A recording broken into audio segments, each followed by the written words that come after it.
이 시간 말씀으로 은혜 받는 우리 성도님들 되시기를 간절히 축원합니다. 여러분들 억울한 일 당해보신 적 있으세요? 그런 말로 그런 생각으로 한 게 아닌데 그게 오해가 돼서 정말 마음이 상할 정도로 오해를 받아본 경험이 있습니까? 아니면 심지어 내가 한 말도 내가 한 행동도 아닌데 그게 와전돼서 억울한 그런 취급을 받은 적 있으십니까? 그때 여러분들 마음 어떠셨어요?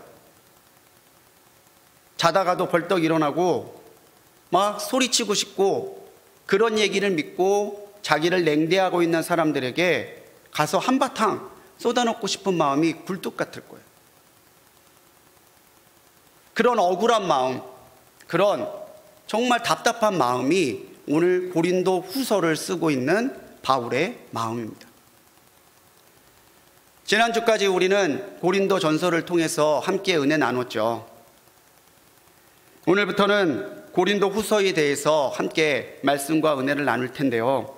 그 첫 시간으로 전반적으로 고린도 후서가 우리에게 주는 메시지와 의미를 함께 살펴보려고 합니다. 고린도 전서는요, 주전 54년에서 56년경에 에베소에서 쓰여진 걸로 추정이 돼요. 앞서 다 말씀하셨으니까 들으셨겠죠. 그리고 후서는 56년에서 57년경 마게도냐 지역에서 쓰여진 것으로 보여집니다. 왜 바울은 길면 3년, 짧으면 1년 만에 또 새로운 편지를 써야 됐을까? 고린도 교회를 떠나온 바울이 얘기를 듣죠. 자신을 비난하고 자신에게 험담하고 대적하는 사람들이 있다는 거예요. 그런데 그렇게 사랑하고 자기가 섬겼던 고린도 교인들이 자기를 믿어주지 않고 그 사람들이 하는 선동과 비난에 미혹돼서 자기를 의심하고 있다는 가슴 아픈 소식을 듣게 돼요. 그것 때문에 고린도 교회 안에서 또 다른 다툼이 나고 덕이 되는 신앙에서 교회가 멀어지고 있다는 사실을 가슴 아프게 여기면서 내가 갈 수는 없으니까 내 마음을 담아서 편지라도 써야 되겠다. 그렇게 쓴 편지가 오늘 우리가 같이 대하고 있는 고린도 후서예요. 먼저 고린도 교회의 새로운 문제를 한번 살펴볼 필요가 있습니다. 고린도 전서와 후서를 비교해 보면은 둘 다 서신이죠. 편지에는 보낸 사람이 있고 받는 사람이 있고 내용이 있잖아요. 주제가 있잖아요. 보낸 사람하고 받는 사람은 동일하죠. 전서와 바울이고 또 고린도 교회 교인들이에요. 근데 내용이 좀 달라지는 거죠. 고린도 전후서에 한번 비교표를 보겠습니다. 전서의 주제는 어떤 사람이 참된 그리스도인인가, 그리스도인의 신앙의 덕목, 규모 있는 신앙, 하나님이 기뻐하시는 신앙은 무엇인지, 그렇게 이루어야 될 교회가 무엇인지를 보여주는 거예요. 후서는 참된 사도가 누군가, 거짓 교사들이 와서 자기네들이 진짜라고 그러고 사도 바울 자기를 비난하는데 과연 누가 하나님 앞에 진실된 사도인가, 하나님의 일꾼에 대한 이야기가 주제를 이뤄요. 그래서 고린도 전서는 고린도 교회 내에 문제들이 신앙적 해결이 될 수 있도록 하는 권면이기 때문에 교회론적이고 공적이고 신학적인 면이 강하죠. 근데 후서는 바울을 비방하는 거짓 교사들의 그 비난에 하나하나 변론하기 위해서, 또 그로 인해 일어난 문제들을 어떻게 주님 안에서 지혜롭게 해결해 가야 되는가를 권면하기 위해서 쓰여졌기 때문에 개인적이고 주관적인 견해나 체험이 강하게 드러나 있습니다. 이 차이 두 개가 구분이 가시나요? 전서는 교회와 공적인 신앙이라면 이 후서는 바울 개인의 문제에서부터 출발해서 교회까지 나가는 그런 일련의 과정들을 다루고 있습니다. 고린도 교회를 세우고 고린도 교회를 떠난 바울은요, 에베소에 머물고 있었어요. 근데 에베소에서 고린도 교회에 문제가 있다는 것을 듣고 편지를 써서 보내죠. 고린도 전서를 보냈고, 또 고린도 전서에 나타나 있는 또 다른 편지, 전해지진 않지만 고린도 전서에 앞서서 또 하나가 쓰여진 편지가 있었다라고 그 내용이 기록되어 있는데, 두 통의 편지를 에베소에서 보내요. 그래 놓고 자기도 고린도 교회로 돌아갔어요. 그런데 고린도 교회로 돌아간 바울은요, 고린도 교회에서 환영받지 못해요. 바울의 여정을 잠깐 보실까요? 먼저는 에베소에 있다가 고린도로 돌아갔죠. 그런데 이미 고린도 교회에서 많은 성도들이 바울을 의심하고 있는 거예요. 결국 환영받지 못한 바울이 거기에서 있지 못하고 다시 에베소로 돌아옵니다. 고린도후서 2장 1절에서는요, 사도 바울은 이 방문이 근심 속에 나아간 방문, 근심의 방문이라고 그래요. 내가 가서 내 진심을 얘기하면 성도들이 다 알아줄 줄 알았는데 믿어주지 않아서 다시 나와야 했던 그 씁쓸한 마음, 근심의 방문. 일단 바울이 에베소로 돌아가고 디도가 따라가서 이 상황을 전해주기로 했는데, 에베소에서 기다리고 있는데 디도가 도착하지 않는 거예요. 늦는 거예요. 상황을 알 수가 없으니까 사도 바울은 마게도냐 지역으로 가기로 합니다. 그래서 배를 타고 마게도냐 지역으로 가게 되죠. 거기에서 디도를 만나요. 디도가 와서 바울 선생님이 근심 속에 왔다 가셨지만 두 통의 편지를 받고 고린도 교인들 가운데서 마음을 돌리는 사람이 있습니다. 그리고 바울 선생님이 권면한 대로 기근에 빠져 있는 예루살렘을 위해서 구제헌금을 하자고 하는 모임도 생겼습니다. 얼마나 사도 바울이 기쁘고 감사하고 위로가 됐을까요? 아, 그래, 이제 내 얘기를 들어주는 사람이 있구나, 이제 내 진심을 알아주는 사람이 있구나. 그래서 쓴 게 고린도 후서라는 거죠. 이런 여러 가지 좋은 소식이 들리기도 했지만 아직 고린도 후서에는 새로운 문제가 남아있어요. 그게 뭐냐면 사도 바울을 향한 거짓 교사들의 비난이에요. 예루살렘에서 내려온 유대주의 교사들은요, 바울이 전파했던 복음과 다르게 믿음만으로 구원받는 것이 아니라 율법과 할례까지 지켜야만 구원받는다라고 말합니다. 그럴싸하거든요. 뭔가 있어 보이거든요. 이 사람들이 구약 성경을 가져와서 봐라, 성경에도 나와 있지 않냐? 그랬더니 고린도 교인들 가운데 미혹돼서 그게 그런가벼? 맞는가벼? 미혹되는 사람이 나타나기 시작하는 거죠. 고린도후서에서 사도 바울은 내가 왜 주님 앞에 사명을 부여받은 사도인지를 하나하나 설명해요. 사도권이라고 그러죠. 사도의 권한, 사도의 권리를 내가 왜 하나님 앞에 받았는가를 설명하는 거예요. 그리고 거짓 교사들이 계속해서 제기하고 있는 여러 비방들에 대해서 하나하나 짚어가면서 답변하고 있어요. 그게 고린도후서죠. 신약학자인 슈트라는요, 이 고린도후서가 사도 바울이 자신의 진심을 무의식 중에 진솔하게 설명한 자전적인 서술이다라고 얘기했어요. 자신의 진심을 진솔하게, 그렇게 자전적, 자기가 스스로 자기의 입장에 대해서 말한 서신이다. 하지만 사도 바울이 자기의 억울함, 감정, 분노 때문에 이 편지를 쓴 것이 아니고 오히려 이 문제를 딛고 고린도 교회가 더 성숙한 교회가 되기를 사모하는 마음으로 권면했기 때문에 고린도후서가 개인적이라고는 하지만 신학적이고 또 공적이고 교회론적인 면도 아울러 가지고 있는 거예요. 참으로 영적으로 깨어 있어야 될 때가 아닙니까? 많은 목사님들, 많은 성도님들이 그런 얘기들을 하세요. 영적으로 깨어 있을 때다. 더 하나님을 찾아야 되고 더 기도해야 될 때고 더 영적으로 무장해야 될 때다. 지금처럼 고린도 교회 그때도 그러했다라는 거죠.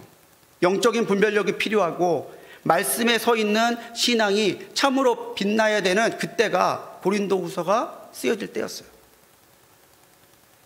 사탄은 끊임없이 세상적인 욕망과 성공의 신화를 가지고 우리를 유혹합니다. 고린도 교회가 풍성한 영적인 체험을 한 교회잖아요. 은사 체험도 많이 했고요, 은사도 많이 일어났어요. 놀라운 신비적인 현상도 많았어요. 그런데도 끊임없이 고린도 교회에 이런 문제가 일어나고 있다라고 하는 건요, 은혜가 있는 곳에는 사탄의 공격도 어김없이 있을 수 있다는 사실을 우리가 기억해야 된다는 것을 알려주는 거예요. 이런 공격과 또 여러 가지 방해를 풀어간 이 바울의 해법은요, 고린도후서를 대하고 있는 이 시대의 교회와 성도들에게 좋은 영적인 귀감을 주고 있습니다. 하나하나 사도 바울이 헤쳐갔던 문제들을 살펴보도록 할게요. 바울을 향한 공격과 의심을 우리가 먼저 살펴볼 필요가 있습니다. 고린도 교회에 들어온 거짓 교사들, 유대주의 교사들이 제일 먼저 했던 비난이 뭐냐면요, 바울은 거짓말하는 사람이라는 거예요. 바울이 믿을 수 없다는 거예요. 그 근거가 뭐냐면 바울이 고린도를 떠나서 에베소에 있었잖아요. 그리고 에베소에 머물다가 다시 고린도 교회로 돌아온다고 약속을 하고 떠났어요. 그런데 여러 상황이 여의치 않고 디도가 에베소로 돌아오는 게 늦었기 때문에 마게도냐 지역으로 먼저 갔잖아요. 야, 돌아온다고 해놓고 마게도냐 지역으로 갔어. 응? 니네랑 조금 마음이 불편하다고, 이런 일이 좀 힘들다고 바울은 약속도 안 지키고 마게도냐 지역으로 간 거야. 그런 식으로 바울을 비난했다라는 거예요. 이렇게 경솔하게 말하고 자기가 한 말 지키지도 않는 사람 믿을 수 있겠어?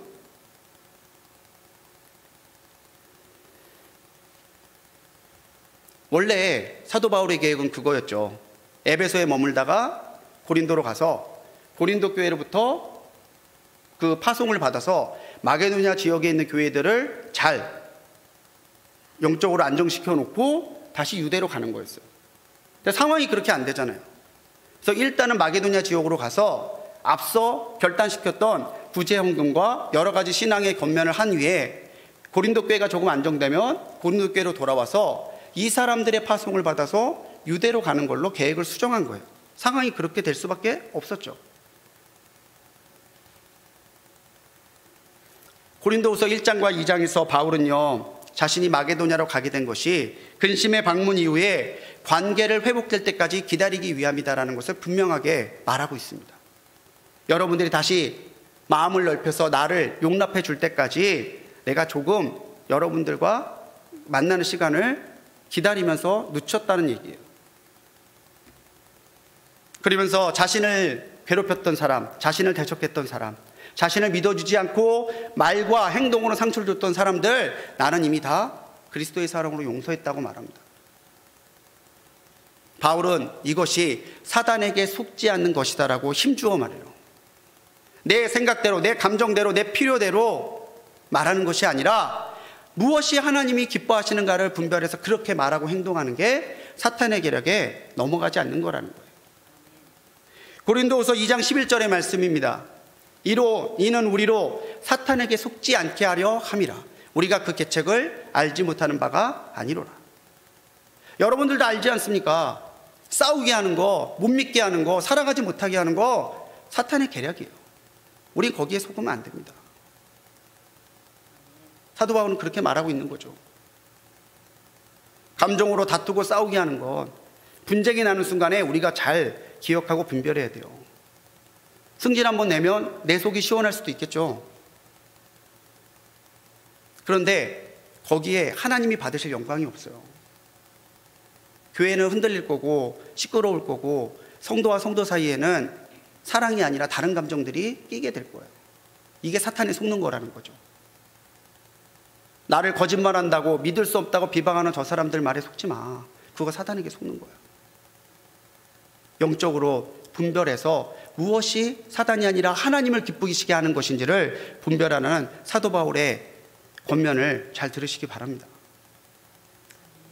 두 번째로 그들이 했던 비난은요, 바울이 자기를 사도라고 말하고 있는데 그렇다면 그 사도된 근거가 뭐냐는 거예요. 우리들은 예루살렘에서 이렇게 추천서를 받고 왔지 않냐? 근데 바울이 추천서 너희들에게 보여줬냐? 추천서도 없는데 무슨 사도냐? 그렇게 공격했다라는 거예요. 아마도 그들은 예루살렘 기독교 공동체에서 아직 유대주의의 풍습을 따르고 있는 사람들로부터 추천서를 받아 파송된 사람들로 추정이 돼요.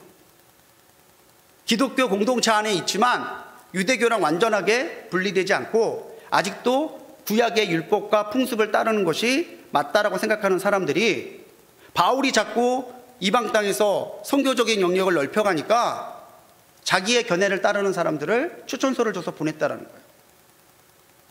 근데 그 당시 고대 근동에서는요, 이 지역에서는, 지중해 지역에서는 추천서를 가져간 사람은요, 자기가 머물 것을 요구할 수 있었고 공동체에서 설교할 수 있는 권한을 달라고 요청할 수 있었어요.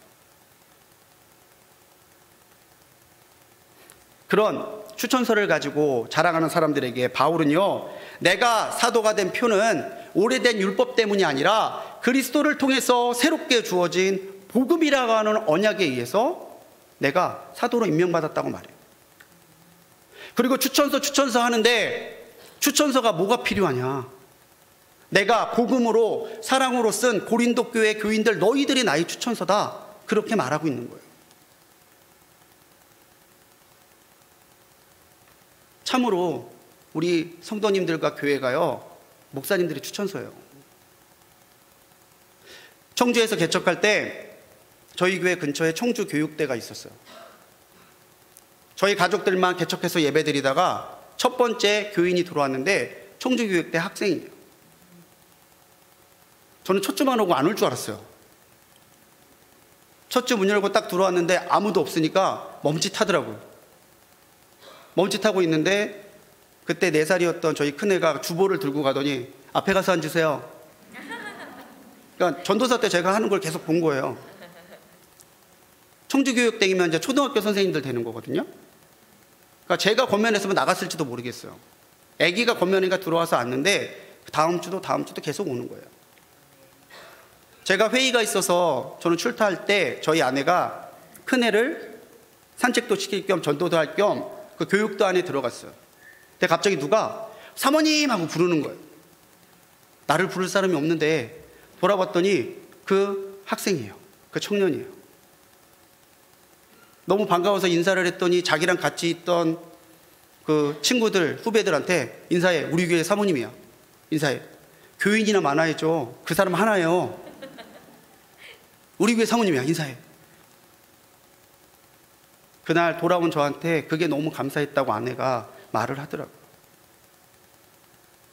어디 가서 내가 목사예요, 사모예요 얘기 안 해도요, 여러분들이 믿어주시고 기도해 주시면 그게 추천서예요. 저는 목회자의 추천서는 성경에 합당한 삶과 그리고 교회 공동체의 사랑이라고 믿습니다. 아멘. 여러분들이 길을 가다가 아는 분과 길을 가다가 담임 목사님을 뵀어요. 누구세요? 물어보는데 그냥 아는 목사님이야 그러시겠어요?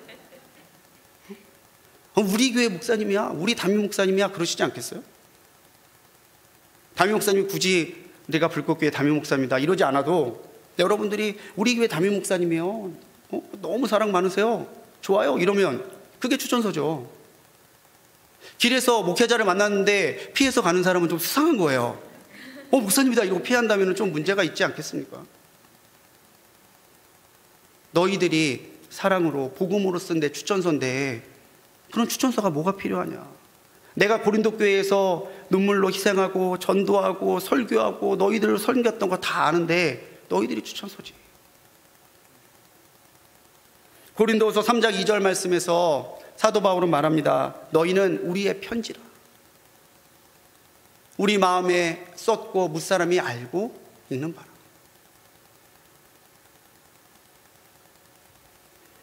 사랑하는 성도님들, 서로가 서로의 추천서가 되어주시기 바랍니다. 아멘. 우리 교회 권사님이야, 우리 교회 집사님이야, 우리 교회 장로님이야. 그게 추천서죠. 세 번째 비난은요, 참 치사한 비난이에요. 바울의 외모를 가지고 비난하는 거예요. 바울이 좀 볼품이 없었나 봐요, 외모가. 그들은 바울이 다른 사도들에 비해서 상대적으로 초라해 보인다고 비난해요. 그를 보면 이 사람이 굉장히 달변이야. 굉장히 유식한 것 같고 능력 있는 것 같은데 막상 만나서 말을 걸어보면 현찮어, 어눌해. 믿을 수 있겠어? 신뢰가 가. 자기가 떳떳하지 못하니까 교회에 사례비도 요구하지 않고 자기가 텐트 만들어서 저렇게 지내는 거 아니야? 그렇게 비난했다는 거예요. 바울은 그런 치사한, 치졸한 비난에 대해서 우리가 선교하는 것은, 우리가 복음을 전하는 것은 외모가 아니라 하나님의 능력으로 하는 것이다라고 힘주어 말합니다. 외적인 거 자랑하는 것 자체가 자신 영적인 사람이 아니다라는 것을 말해주는 것과 똑같다는 거예요. 눈에 보이는 것 가지고 이야기하는 사람이 어떻게 영적인 사람이냐는 거죠. 고린도후서 10장 17절입니다. 우리 같이 한번 읽어보겠습니다. 시작. 너희는 외모만 보는도다. 만일 사람이 자기가 그리스도에게 속한 줄을 믿을진대 자기가 그리스도에게 속한 것 같이 우리도 그러한 줄을 자기 속으로 다시 생각할 것이라. 아멘. 너희는 외모만 보는구나. 겉모습만 보는구나. 그런데 그런 것으로 우리가 하나님 앞에 일하고 하나님 앞에 신앙으로 살아가는 것 아니다라고 말해주고 있는 거예요. 목사님들 중에서도요, 굉장히 외적으로 뛰어나신 분들이 많아요. 저도 예전에는 좀 그런 분들이 부럽기는 하더라고요.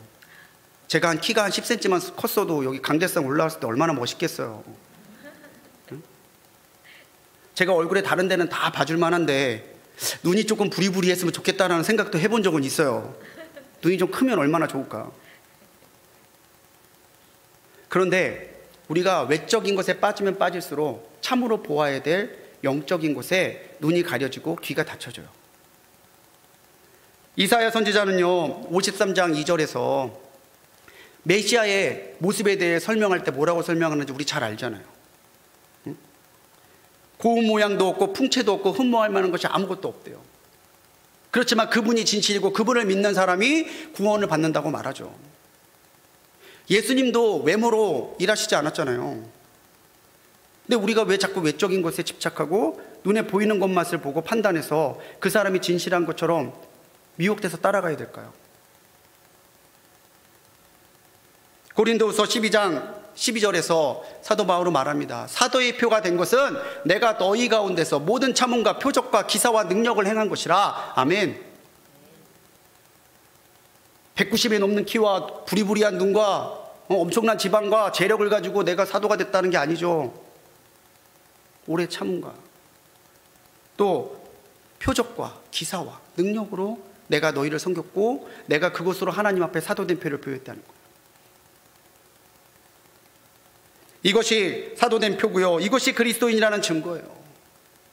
외적인 것에 흔들리지 마십시오. 자꾸 눈에 보이는 것으로 판단되려 하거든 차라리 그때 조용히 주님 앞에 물으십시오. 하나님 무엇이 진실인지 깨달을 수 있는 지혜와 눈을 달라고 여러분 기도하십시오.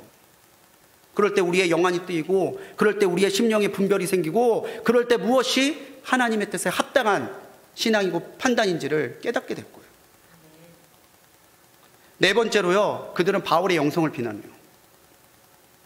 내가 어떤 사람인 줄 알아? 내가 이런 영적인 체험도 있었고 내가 이런 놀라운 일도 있었어. 근데 사도 바울이 자기 영적인 체험, 자기의 은사나 능력을 자랑하는 거 들어봤어? 아, 그 사람하고 바울하고 우리는 비교가 안 돼. 그렇게 비난했다는 거죠. 바울은 이런 비난에 대해서 11장 말씀에서 나도 히브리인이고 나도 혈통을 이어받은 유대인이다라고 말해요. 그리고 그 사람들도 영적인 것을 말하지만 자기는 14년 전에 셋째 하늘에 끌려가서 말할 수 없는 것까지도 체험했던 그런 체험도 자기도 있다고 얘기해요. 혈통으로나 조건으로나 영적 체험으로나 그 사람들보다 못할 게 없다는 거죠. 근데 중요한 건요, 사도 바울이 뭐라고 얘기하냐면 근데 나는 그런 것보다 난 그런 거 자랑 안 하겠다는 거예요. 고린도서 12장 9절에서 10절까지 이르는 말씀에서 사도 바울은 말하죠. 내 은혜가 내게 족하도다. 이는 내 능력이 약한 데서 온전하여 짐이라. 하나님 그렇게 말씀하셨다는 거예요. 내가 강하다고, 내가 능력으로 많다고, 신비한 체험 많다고 내가 하나님께 인정받는 게 아니라 하나님은 도리어 내가 족한 은혜를 받고 있고 하나님이 그 가운데서 약한 나를 강하게 하신다라고 말씀해 주셨다고 말하고 있는 거예요. 그래서 사도 바울은 말하죠. 약한 그때가 오히려 강함이라. 바울은요, 육체의 가시 또는 사단의 사자라고 표기하는 어려운 일을 겪고 있었습니다. 학자마다 분분해요. 육체의 질병이라는 사람도 있고, 유대인들의 핍박이라는 것도 있고, 예기치 않은 제3의 문제라고 말하는 분도 있어요. 무엇이 정확하게 육체의 가시인지는 드러나 있지 않지만, 그게 어떠한 것이든 사도 바울을 넘어뜨리게 하고 낙심하게 만들고 약하게 만드는 문제였으면 분명하다는 거죠. 그래서 이거를 없애달라고 3번이나 하나님 앞에 기도했대요. 하나님, 그래도 내가 하나님이 일하는 사람인데 이런 문제를 안고 있다니 너무 창피해요. 이것 좀 걷어가 주세요. 근데 그때 주님께서 말씀하시는 거죠. 내 은혜가 내게 족하도다. 여러분, 이 말씀을 잘 들으셔야 돼요. 내 은혜가 족하다라는 말은요, 너 거기까지란 말이 아니에요. 야, 너 정도면 이 정도 은혜 받았으면 됐지, 뭘 더 바래, 그런 뜻 아니에요. 하나님의 은혜는 바울의 그러한 연약함과 문제를 다 덮고도 남을 만큼 풍성하다라는 뜻입니다. 여러분들이 어떠한 문제를 가지고 있든, 우리가 어떠한 약점을 가지고 살아가고 있든, 우리에게 하나님의 은혜가 임한다면요, 그런 약점, 그런 문제, 하나님의 은혜는 덮어주고도 남을 만큼 풍성하다는 거예요. 그래서 정확하게 얘기하자면 내 은혜로 네가 만족하게 될 거예요. 그런 조그마한 문제 때문에, 가시 같은 문제 때문에 흔들리거나 넘어지지 마. 너희가 약할 때에 내가 오히려 너희를 은혜로 강하게 할 거야. 이것이 내 은혜가 내게 족하도다에 담겨있는 하나님의 본심이에요. 근데 여러분, 어떠한 약함을 갖고 계십니까? 어떠한 문제를 가지고 눈물 뿌려 기도하고 계십니까? 하나님, 제발 이것만 어떻게 좀 해주세요 하는 문제가 여러분들 어떤 문제예요? 근데 우리가 기억해야 되는 건요, 문제를 보면 하나님이 안 보여요. 나의 약함에 빠져 있으면 그 약함을 이기게 하시는 하나님의 강함과 하나님의 풍성한 은혜가 보이지 않아요.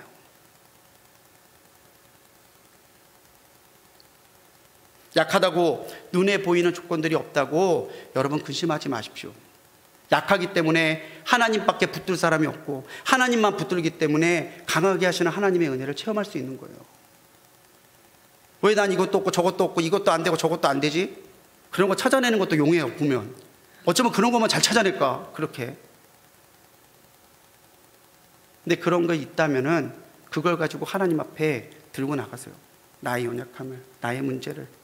그럼 하나님이 그 가운데서 응답하시고 바꾸어 주시고 채워주시는 은혜가 우리 모두에게 나타날 줄을 믿습니다. 마지막은요, 예루살렘 교회를 돕는다는 핑계로 구제연금을 준비하고 있다는 비난이라는 거예요. 사도 바울 자체가 믿을 수 없는 사람인데 기근에 빠져있는 예루살렘 교회에 돕겠다고 구제연금 지금 모으고 있는데 그거 믿을 수 있냐는 거예요. 바울이 그런 구제연금을 모을 자격이 되는 사람인가? 설령 그런 구제연금을 모은다 해도 그게 예루살렘에 제대로 전달되고 제대로 쓰일 수 있을까? 그렇게 그들은 의심하게 하고 비난했다는 거예요. 바울은 9장에서 고린도 후서의 구제 헌금의 작정이, 고린도 교회의 구제 헌금의 작정은 억지로 한 것이 아니라 너희가 원한 것이다라고 분명히 밝힙니다. 너희가 원하여 결단한 구제 헌금이야. 같이 주님 안에서 형제된 예루살렘 교회 우리가 돕겠다고 너희가 원해서 결정한 거잖아. 그리고 내가 마게도니아에 있는 지역들 교회들 다니면서 고린도 교회가 이렇게 결단했다는 얘기를 했을 때 갈라디아의 교회들, 마게도니아에 있는 교회들도 그럼 우리도 같이 그 일에 동참하겠다고 해서 구제헌금을 했다는 거예요. 그런데 정작 너희들로 인해서 영향을 받은 그 사람들은 구제헌금을 해서 사랑과 은혜를 나누고 있는데 먼저 결심했다는 너희가 구제연금을 늦게 한다 그러면은 그게 얼마나 웃음꼴이 되겠어. 사도 바울은 그렇게 얘기하는 거죠. 왜 구제연금 하냐고? 그걸 12절에서 말하고 있죠. 이 봉사의 직무가 성도들의 부족한 것을 보충할 뿐만 아니라 사람들이 하나님께 드리는 많은 감사로 말미암아 넘쳤느니라. 이게 성도의 직무라는 거예요. 성도의 사명이라는 거예요. 내가 받은 하나님의 은혜를 나만 누리는 게 아니라 나로부터 흘러가서 나누고 더 풍성하게 나와서 하나님을 향한 감사로 이 모든 일이 넘치게 만드는 것, 이게 성도의 직무이기 때문에 내가 구제헌금 하자고 권했고 너희들이 결단했다는 것을 말해주는 거죠. 이해가 가십니까? 네? 하나님이 나를 사랑하시는 건 맞아요. 근데 하나님이 나만 사랑하셔. 이때부터 문제가 생기는 거예요. 하나님이 내게 주신 거 맞아요. 그런데 하나님이 나를 위해서만 주신 거야라고 생각하면은 거기서 문제가 되는 거예요.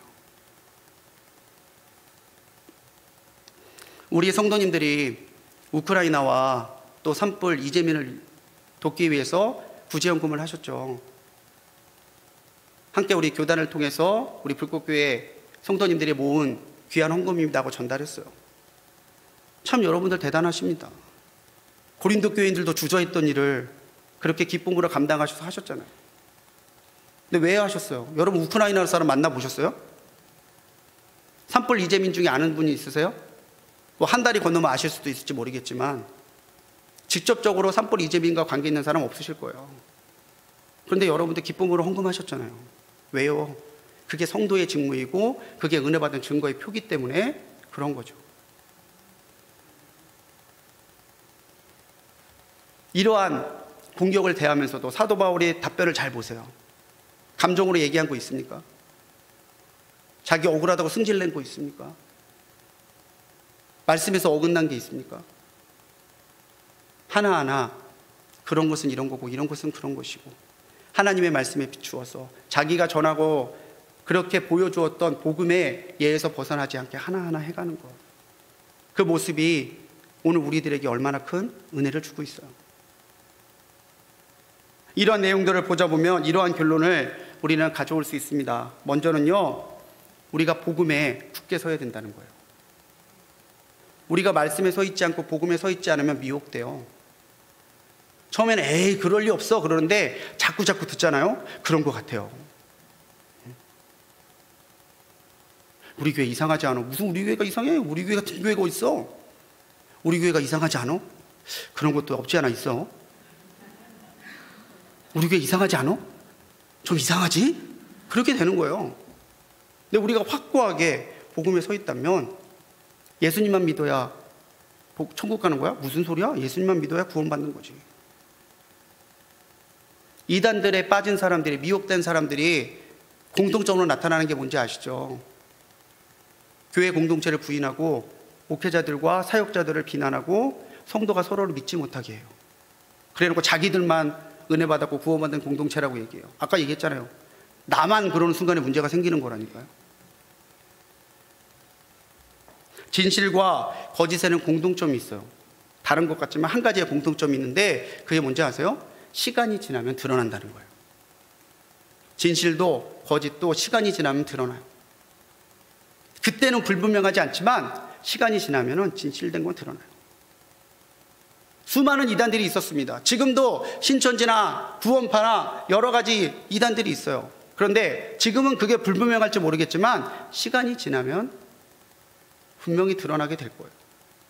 그래서 우리가 복음에 흔들리지 않는 줄기를 가지고 있는 게 중요하다는 거예요.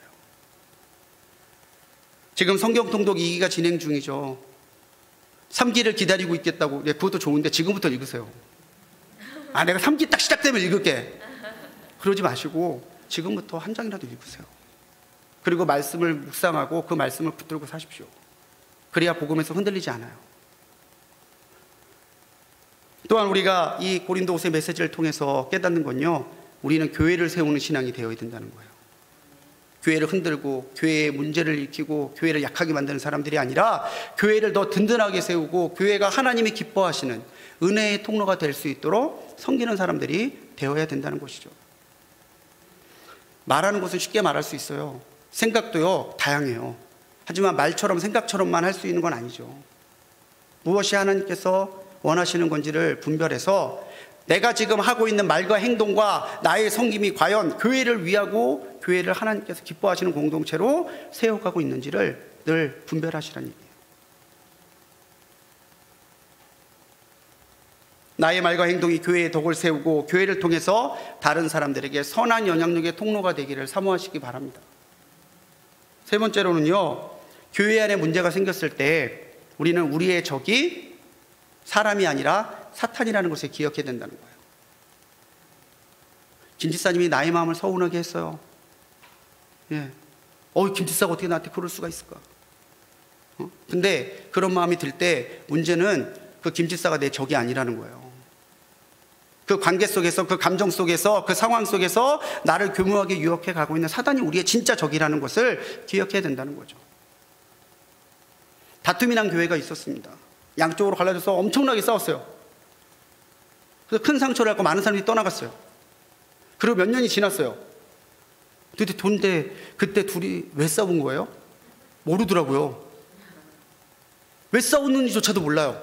그냥 상처받은 기억과 그 사람을 향한 분노만 있어요. 그게 쓴뿌리가 되는 거죠. 사람이 미워질 때 한번 마음을 가라앉히고 내가 이 감정대로 휩쓸려 가는 것이 맞는 것인지를 한번 하나님께 물어보십시오. 사막 교부들은요, 증오를 이기는 가장 좋은 방법은 중보기도라고 말했어요. 사막의 교부들이 말했던 중보를 이기는 방법, 그건요, 그 사람을 위해 기도하는 것, 그게 가장 좋은 방법이래요. 미우면 기도해 주세요. 미운 사람 떡 하나 더 준다는데 미운 사람한테 기도 한 번 더 못 해주겠어요. 근데 그 기도하는 가운데 사랑이 일어나고 긍휼이 일어나고 이해가 일어날 수 있다는 거죠. 마지막으로 우리가 기억해야 될 건요, 문제를 당했을 때 우리는 사람이 아니라 주님을 믿고 의지해야 된다는 거예요. 사도 바울이 고린도 교인을 의지하고 있습니까? 아니면 디도나 다른 동역자들을 의지하고 있습니까? 사도 바울은 계속해서 이 모든 것을 아시고 언젠가는 모든 것을 밝혀주실 하나님의 공의와 사랑을 의지해서 계속해서 고린도후서를 기록해가고 있잖아요. 13장 5절 말씀에서 사도 바울은 권면합니다. 너희는 믿음 안에 있는가? 너희 자신을 시험하고 너희 자신을 확증하라. 아멘. 이 확증하라는 말이 도키마저라고 하는 헬라어로 쓰는데요, 이건요, 불순물을 제거하다라는 뜻이 있어요. 그러니까 확증이 뭐예요? 하나님께서 기뻐하시지 않는 불순물들을 내 안에서 빼는 거예요. 그게 영성훈련이고요, 그게 신앙생활이에요. 불순물을 빼고 빼다 보면은 하나님이 기뻐하시는 것만 오롯하게 순수하게 남아요. 그게 하나님이 기뻐하시는 신앙이고 성숙한 신앙이라는 거죠. 사도 바울이 자신의 삶으로 전달한 이 고린도후서, 물론 더 깊이 더 많은 얘기들을 나눌 수 있겠지만 오늘 첫 시간이라서 전반적인 얘기를 나눴지만요, 분명한 메시지는 확실해요. 복음에 굳게 서서 흔들리지 말고 주님이 주시는 사랑으로 서로를 세워주고 하나님이 기뻐하시는 교회를 더 든든히 세워가라는 거예요. 그러한 사랑과 그러한 복음과 그러한 영적인 분별력과 오늘도 주님의 기쁨이 되기 위해 살아가는 열심을 가지고 하나님의 자랑, 하나님의 마음을 시원케 하는 우리 불꽃교회, 우리 성도님들 되시기를 주님의 이름으로 간절히 축원합니다. 기도하시겠습니다.